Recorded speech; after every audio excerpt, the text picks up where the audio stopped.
মিষ্টি দই এই মিষ্টি দই বাড়িতে খুব সহজেই তৈরি করা যায় আর খেতে হয় দুর্দান্ত স্বাদ।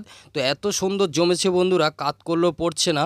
তো খুব সহজে বাড়িতে বানিয়ে নিতে পারবে এই দুর্দান্ত স্বাদের মিষ্টি দই। একবার খেলে ছোট থেকে বড় সবাই বারবার রিকোয়েস্ট করবে এই মিষ্টি দই খাবার জন্য।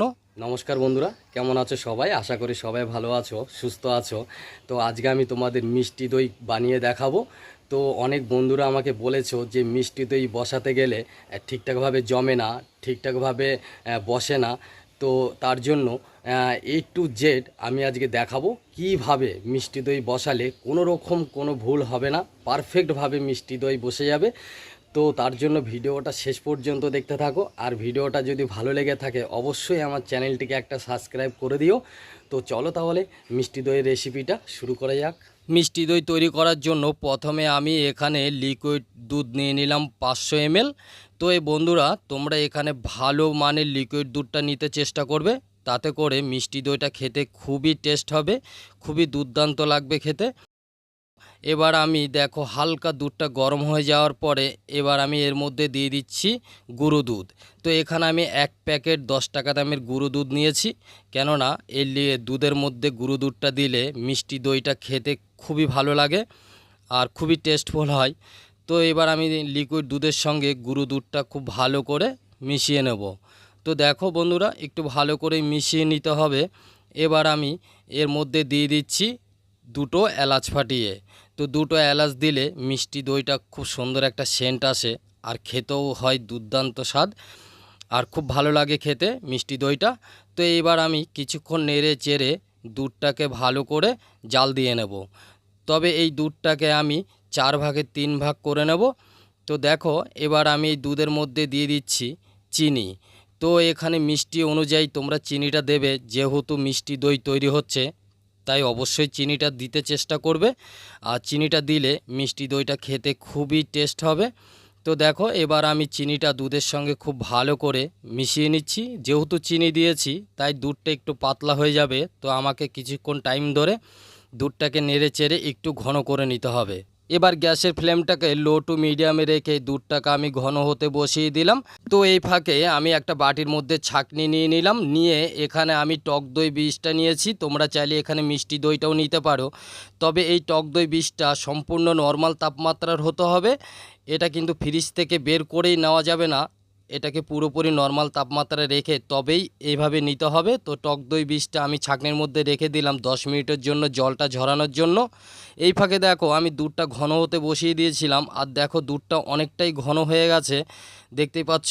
এবার আমি 2 হাতা দুধ একটা বাটির মধ্যে তুলে নেব, কেননা এই দুধটা আমার পরে কাজে লাগবে।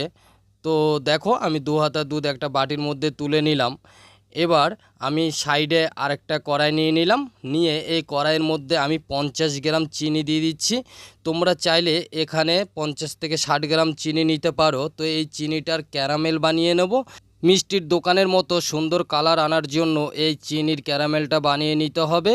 এখানে আমি 50 গ্রাম চিনি কড়াইতে দিয়ে নেড়ে চেড়ে কালারটা নিয়ে আসতে হবে। যখনই হালকা লাল কালার চলে আসবে তখনই এই ক্যারামেলের মধ্যে আমি দিয়ে দেবো দুধ।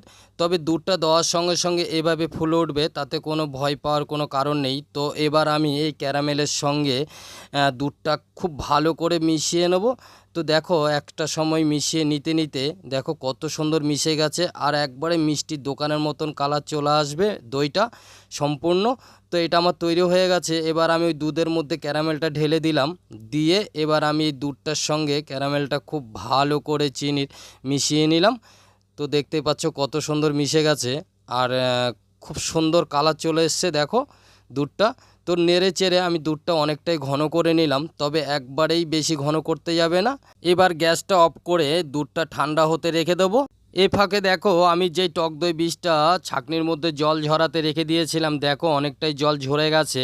এবার আমি একটা বাটির মধ্যে এই টক দই বীজটা নিয়ে নেব, নিয়ে এবার আমি খুব ভালো করে এই টক দই বীজটাকে ফাটিয়ে নেব।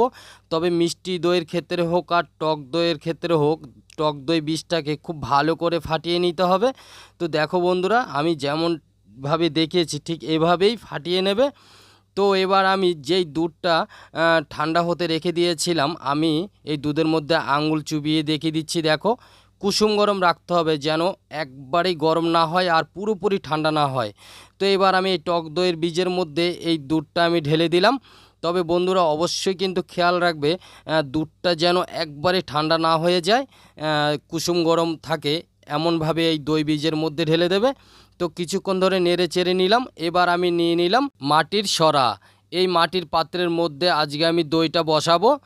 এবার আমি এই মাটির পাত্রের মধ্যে সামান্য টক দই দিয়ে দিলাম, দিয়ে এবার ভিতরের দিকটা হাত দিয়ে খুব ভালো করে এইভাবে টক দইটা লাগিয়ে দেবো। তো খুব ভালো করে লাগিয়ে দেওয়ার পরে এবার আমি যে টক দই বীজের সঙ্গে দুধটা খুব ভালো করে মিশিয়ে নিয়েছিলাম, ওটা আমি এবার ঢেলে দেবো এই মাটির পাত্রের মধ্যে। তো দেখো খুব সুন্দরভাবে এভাবে আমি ঢেলে দিলাম, আর দেখতে পাচ্ছ কত সুন্দর কালার চলে এসছে। এবার আমি নিয়ে নিলাম একটা কড়াই। আজকে আমি এই কড়াইয়ের মধ্যেই বসাবো, তবে কড়াইটা গরম করা যাবে না।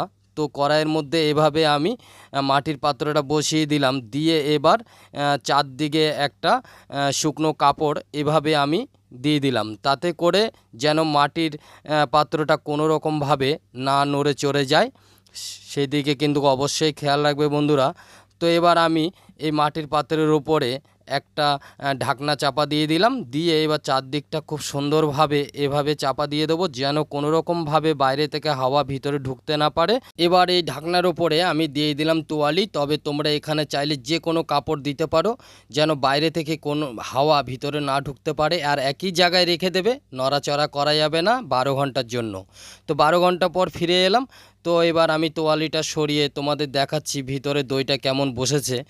তো এবার আমি আস্তে করে তোয়ালিটা সরিয়ে দিলাম, দিয়ে এবার ঢাকনাটা আস্তে করে এভাবে তুলে দিলাম। তুলে দেখতেই দেখো দইটা কত সুন্দর বসে গেছে, দুর্দান্ত হয়েছে বন্ধুরা। তোমরা প্রথমবারের চেষ্টাতেই বাড়িতে তৈরি করে নিতে পারবে পারফেক্ট মিষ্টি দই। তো দেখো কত সুন্দর হয়েছে। তো এত সুন্দর হয়েছে বন্ধুরা, দেখো আমি কাত করে দেখাচ্ছি, নিচে পড়ছে না। তো বুঝতেই পারছো কতটা সুন্দর হয়েছে আর কত সুন্দরভাবে জমে গেছে। তো খুব সুন্দরভাবে তৈরি করে নিলাম আজকের মিষ্টি দই। তো আমি কেটে দেখাচ্ছি, দেখো বন্ধুরা একবার দোকানের থেকে কোনো অংশে কম নয় বাড়িতে তৈরি করা মিষ্টি দই। দেখতেই পাচ্ছ বন্ধুরা কত সুন্দর হয়েছে মিষ্টি দই, দোকানের থেকেও কোনো অংশে কম নয়, এত সুন্দর হয়েছে মিষ্টি দই আর খেতেও হয় দুর্দান্ত। তো বন্ধুরা প্রথমবারের চেষ্টাতেই তোমরা বাড়িতে বানিয়ে নিতে পারবে, কোনো রকম কোনো সমস্যা হবে না। আমি যা যা টিপসগুলো দেখিয়েছি সম্পূর্ণ ফলো করলেই তোমরা বাড়িতে প্রথমবারের চেষ্টাতেই এত সুন্দর মিষ্টি দই বানিয়ে নিতে পারবে। আর বন্ধুরা ভিডিওটা কেমন লাগলো কমেন্ট করে অবশ্যই আমাকে জানাবে, আর বন্ধুদের মধ্যে ভিডিওটা শেয়ার করে দেবে। যদি ভিডিওটা ভালো লেগে থাকে আমার চ্যানেলটিকে একটা সাবস্ক্রাইব করে দেবেন। ভালো থাকবেন, সুস্থ থাকবেন, দেখা হবে নতুন কোনো রেসিপি নিয়ে।